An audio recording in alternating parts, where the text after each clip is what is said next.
አምላኬ ቆይ ምን አለ ማስጠላ ሰው በሆኑ ሰዎች የማይወዱኝ? ለምንድን ነው ሁሉም ሰዎችን አስጠልታ የሚወደው? እሺ ቆይ ምን ላድርግ?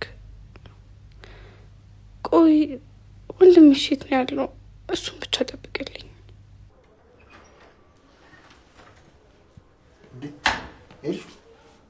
ምን ሆነሽ ነው መሬት ላይ? አጎቴ ወንድሜን ገለውት ነው እንዴ?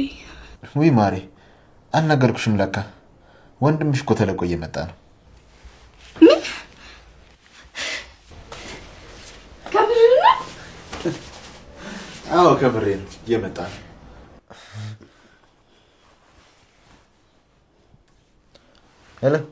ሄሎ አጎቴ፣ ቤት ከመግባቴ በፊት ውጪ ላይ ላገኝ ፈልጌ ነበር።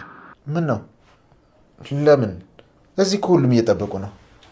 እዚህ ብትመጣ ይሻል? አይ መጀመሪያ ውጪ ላይ አንተን ላገኝህና ከዛ ወደ ቤት እገባለሁ። ይሻላል። በቃ እሺ፣ መጣ። አጎቴ ወዴት ነው? ወንድሜን አብረን እንቀበለው እንጂ። ይመጣል፣ እንቀበለዋለን። መጀመሪያ እኔን ውጪ ላይ ማግኘት ፈልጎ ነው። በቃ እሺ፣ ቤት ስላሉት በሙሉ ልንገራቸው።